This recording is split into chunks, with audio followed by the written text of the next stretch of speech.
Fala galera, aqui é o Garoni e eu tô mais uma vez aqui, é claro, para falar de Vasco.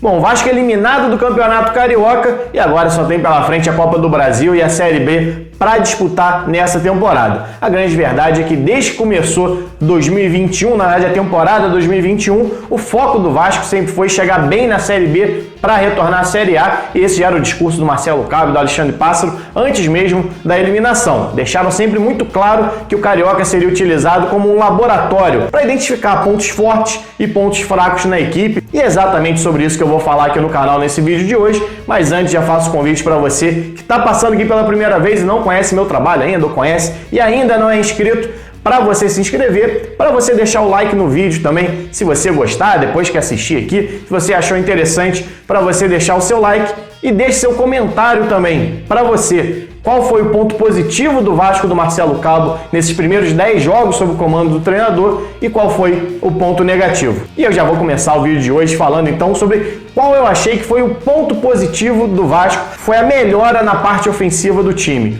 O Vasco no ano passado teve a sua pior média de gols da história do clube. Em mais de 100 anos de futebol, nunca o Vasco tinha tido uma média tão ruim de gols. Esse foi um levantamento que eu fiz lá para o blog do Garoni, o espaço que eu tenho lá no Lance, acho que já falei aqui em alguns outros vídeos. Mesmo tendo o Germancano, que é um baita artilheiro, um dos maiores artilheiros, um dos maiores atacantes, pelo menos, que passaram pelo clube, talvez nos últimos 10, 15 anos, possivelmente, talvez desde a aposentadoria do Edmundo em 2008, que o Vasco não tinha um atacante tão eficiente como tem agora, ainda assim conseguiu ter um ataque muito pobre. No passado o Vasco teve uma média inferior a um gol por jogo e dessa vez o Vasco tem uma média superior a 2 gols por jogo, mesmo sendo carioca. No ano passado, mesmo no estadual, a média de gols ainda era muito baixa e era muito concentrada já no Cano. Ou seja, além de um volume muito baixo, a distribuição dos gols era ruim, porque a construção das jogadas era muito ruim. Se a gente for olhar o Vasco nos últimos anos, pelo menos 2018, 2019, 2020, a gente viu o Vasco com muita dificuldade para construir de pé em pé, muita dificuldade para ter posse de bola e ser agressivo com essa posse de bola. Era um time que só funcionava praticamente sendo reativo, ou seja, jogava com uma linha muito baixa, primeiro se defendia e quando tinha alguma oportunidade escapava em velocidade. Então a gente via, por exemplo, em 2019, quando o Vasco conseguiu sair da lanterna, que só conseguia atacar em velocidade com o Marrone e com o Rossi. Depois ganhou o Thales Magno ali, depois perdeu mais uma vez o Thales Magno, mas era a única forma do Vasco jogar, tanto que nos jogos de São Januário contra times inferiores, teve muita dificuldade para criar. Só lembrar de Vasco Chapecoense, Vasco Avaí, partidas em que o Vasco deveria ter tomado as ações do jogo e não conseguiu. E o Vasco do Marcelo Cabo tem conseguido isso, apesar de ainda ter muitos acertos para fazer. O Vasco marcou 21 gols em 10 jogos com o Marcelo Cabo, ou seja, uma média acima de 2 gols, como eu falei aqui, e 10 deles saíram em trocas de passes, ou seja, enfrentando uma defesa mais fechada, tendo que rodar a bola de um lado para o outro. E essa, para mim, tem sido a grande virtude desse Vasco do Marcelo Cabo. Tem conseguido mudar o corredor, como a gente fala o tempo todo, ou seja, está atacando pela esquerda e faz uma inversão rápida pela direita e você consegue encontrar espaço exatamente nessa mudança de um lado para o outro. Começa a jogada de um lado, termina para o outro. Isso é importante não só para o ataque conseguir produzir, mas para você mexer na defesa adversária, ou principalmente para você mexer na defesa adversária, que tem que ficar correndo de um lado para o outro o tempo todo, e isso acaba gerando alguns espaços. E isso gera também variações. O Vasco do ano passado, além de concentrar muitos gols no Cano, concentrava muito a criação pelo lado esquerdo. Apesar de manter o Henrique, por exemplo, na época do Ramon, mais como um terceiro zagueiro, você tinha Thales e Benítez por aquele lado construindo a maioria das jogadas, tanto que foram os jogadores que mais deram assistências na última temporada. Dessa vez não. Dessa vez está muito melhor distribuído, principalmente por conta da participação dos laterais. O Vasco nos últimos anos jogou sempre com pontas muito abertos e laterais um pouco mais recuados, ou seja, o ataque dependia muito do 1 contra 1 desses jogadores de lado de campo. Você tinha pouca aproximação aproximação, você não tinha um meia central no 4-3-3, então sempre dependia do Tales fazer uma jogada individual e cruzar para a área achando o Cano, ou então o Vinícius pela direita fazer uma jogada individual e cruzar para o Cano, seja o Catatal, o Gustavo Torres, enfim. Dessa vez você tem uma aproximação muito maior dos laterais fazendo esse corredor pelo lado e esses pontas, na verdade, se tornando meias jogando um pouco mais por dentro. É o caso do Morato, que deu assistência para o Cano e marcou gol contra o Flamengo. Sempre por dentro, nunca pelo lado do campo. O Gabriel Peck, por exemplo, que vem fazendo esse lado do campo, joga também um pouco mais por dentro, principalmente quando vinha atuando pelo lado direito, porque cortava sempre para dentro, deixando a passagem do lateral pelo lado. Então ele estava sempre muito mais próximo do Cano e mais próximo da área. Quando o lateral chega na linha de fundo, ele passou a ter a opção do Cano, dos dois pontas e mais a chegada do segundo volante. Inclusive, muito do sucesso do Galarza é por conta disso. No Sub-20 sempre foi um jogador de apoio, de aproximação, de intensidade no jogo o tempo todo, mas não era um jogador de pisar dentro da área. Até tinha o chute de fora da área como característica, isso desde a seleção paraguaia Sub-17, desde a época do Olímpia, mas nunca foi um jogador de pisar tanto na área como tem sido com o Marcelo Cabo. É o tal peso de área que o Marcelo Cabo fala o tempo todo em entrevista, fala na beira do gramado, que hoje dá para ouvir sem torcida, que é essa cobrança de construir a jogada pelo lado do campo, você ter essa variação dos dois lados e chegar com muita gente dentro da área. Tanto é que 10 jogadores diferentes já participaram de 2 gols ou mais nessa temporada. Só como comparativo, no ano passado, em 60 jogos, 16 jogadores participaram de 2 gols ou mais. Por que 2 gols ou mais?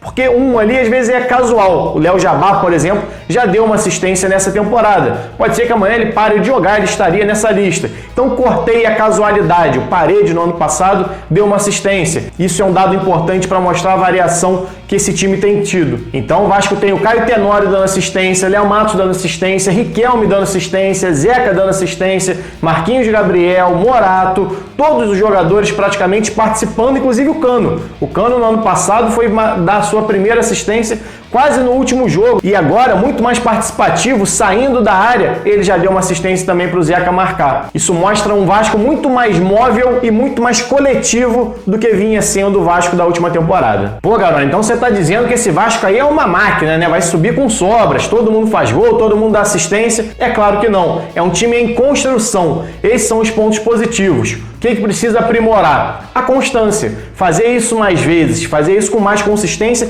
e até com mais qualidade. Porque às vezes você chega e decide em uma bola, uma jogada que consegue construir. Mas contra adversários mais difíceis, que serão esses da Série B em relação ao Campeonato Carioca, você vai precisar construir 3, 4, 5 jogadas com mais qualidade para sair do zero. E aí que entra a questão de você ter um elenco. Hoje eu vejo o Vasco ainda com algumas lacunas importantes dentro desse elenco. Inclusive não acho que o Marquinhos Gabriel seja uma certeza para a Série B. Não acredito que seja um jogador que vai te dar 38 rodadas ali, claro, 38 é muito, mas 30 rodadas em alto nível. Eu acho que ele deveria ter alguém mais próximo das características dele para pelo menos disputar a posição. Claro, se puder trazer alguém para ser titular e o Marquinhos virar a opção de banco ou virar a opção de lado de campo, melhor ainda. Mas a gente sabe que a realidade financeira do Vasco não é essa. Mas eu acho que o Vasco deveria ter um meia mais articulador, que não acho que seja o Carlinhos. Inclusive o Marcelo Cabo elogiou o Carlinhos na última partida. Eu discordo, para mim foi uma partida muito ruim do Carlinhos, apesar de ter participado realmente dos 2 gols. E ele chega a falar que o Carlinhos melhorou no segundo tempo. E foi exatamente no segundo tempo onde o Carlinhos jogou um pouco mais recuado. Não necessariamente como esse meia central. Jogou mais como interior. Passou a jogar num 4-1-4-1 ali, um 4-3-3. Onde o Carlinhos não era esse meia central do 4-2-3-1. Era um jogador que vinha buscar o jogo um pouquinho mais atrás. E aí sim, eu acho que é onde o Carlinhos pode render mais um pouco. Como um segundo volante, um terceiro homem de meio campo. Meia central, nem acho que o Marquinhos Gabriel tenha tanto essa característica assim, apesar de ter me surpreendido positivamente. Eu acho que o Vasco ainda deveria ir no mercado atrás de outro jogador. Assim como deveria buscar um centroavante para a vaga do Cano. Não acho que o Thiago Reis esteja pronto já para ser esse cara de entrar no segundo tempo e mudar o panorama ofensivo do time. Apesar de ser um pouco mais alto do que o Cano, não é um jogador ainda pronto para brigar com um zagueiro de Série B, zagueiros de 1,90 m, zagueiros mais fortes do que ele. Não acho que o Thiago Reis altere o jogo tanto assim como o Vasco precisaria para a Série B. É claro que altera de uma certa forma, você tem um centroavante um pouco mais fixo. Mas acho que um jogador ainda mais alto e ainda mais forte seria mais útil. Eu sempre cito aqui o exemplo do Luiz Cláudio lá em 97 no Vasco, que entrava muitas vezes para decidir jogo em defesas muito fechadas. O Vasco vai ter muito isso na Série B, enfrentar defesas muito fechadas. A última partida agora contra o Boa Vista, por exemplo, o Vasco terminou levantando quase 50 bolas para a área do time de Saquarema e não tinha ninguém para botar essa bola para dentro no jogo aéreo. Então acho que é uma deficiência que o Vasco tem ainda dentro do elenco, assim como tem na parte defensiva. O Vasco foi muito bem contra o Flamengo no jogo aéreo, mas mais uma vez contra o Boa Vista falhou numa jogada de escanteio. No rebote ali o Marquinhos acabou fazendo o segundo gol, assim como falhou quase que toda a temporada, em quase todo jogo do Vasco.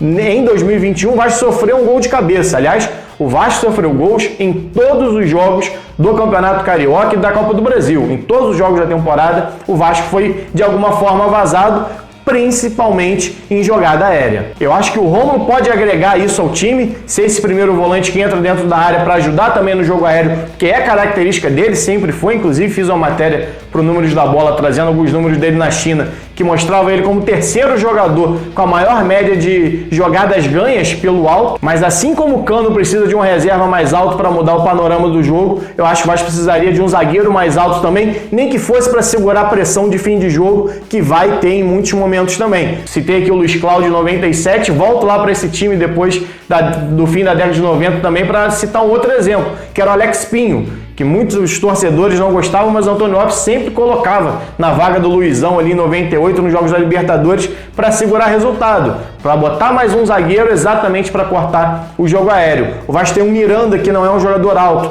tem o Ulisses, que muitas vezes já falhou inclusive no jogo aéreo, mesmo sendo mais alto. O Ricardo Graça, que hoje tem sido reserva, também não é um zagueiro muito alto, apesar de ofensivamente ser um zagueiro perigoso no jogo aéreo. Então acho que o Vasco precisaria ter algumas opções diferentes dentro do elenco, ou poderia ter, deveria ter essas opções para mudar um pouco em determinadas situações. Um centroavante mais alto, um zagueiro mais alto e aí, como eu disse, um meia central também. Bom, galera, essa é a minha análise desse início de trabalho do Marcelo Cabo no Vasco. Se você gostou, deixa um like aqui no vídeo, não deixe de se inscrever. Saudações e até a próxima.